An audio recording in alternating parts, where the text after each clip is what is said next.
Okay, we're back in our Stevia plants here, and I am going to just take some cuttings and we'll show you how to dry them. Now this is my favorite thing for adding to herbal teas.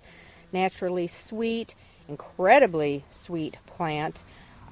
Easy enough to grow. It is an annual, only grows for 1 year, so unless you are in a very warm climate or you're able to bring your plants inside and have a nice spot for them in the wintertime, you'll probably have to grow this yearly.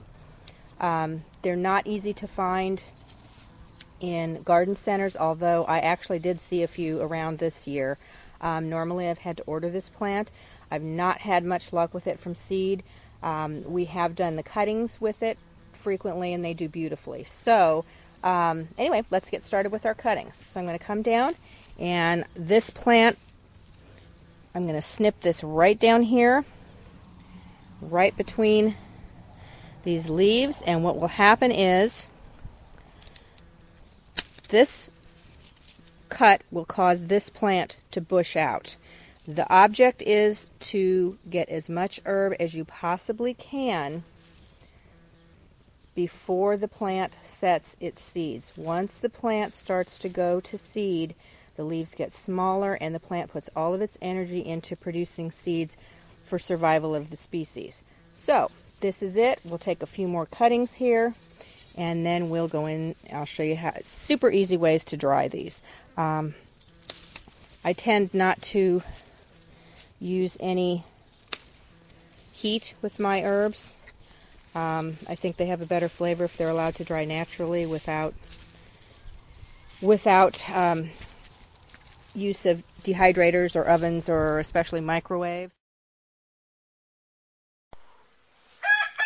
Okay, we've got this extremely technical item here called a paper plate and a paper towel, and I'm going to show you how to just take some individual leaves. Now this is the Stevia that we trimmed earlier, and if you just pop, you can see how it's kind of wilty looking from sitting out here for a few minutes.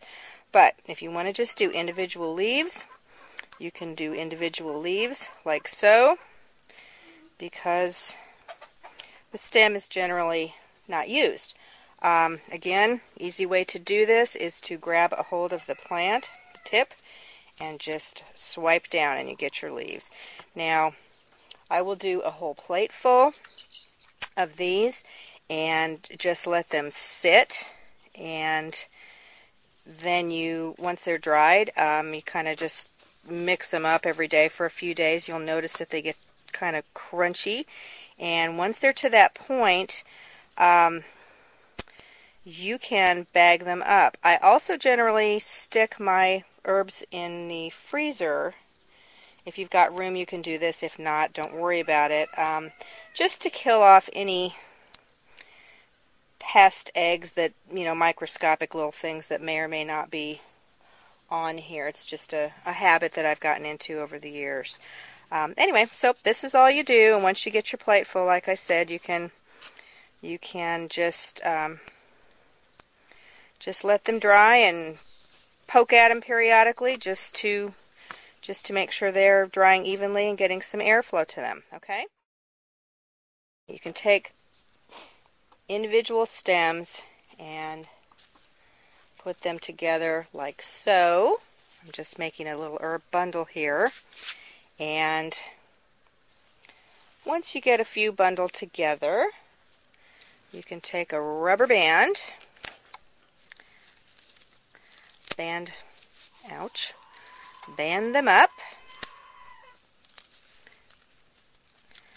and then you can hang this little bundle somewhere and let it dry. Again, several days to a week depending on the thickness of the leaves, and then you can strip them the way that I just showed you how with the loose leaves, and you'll have a wonderful bunch of dried herbs for your pantry.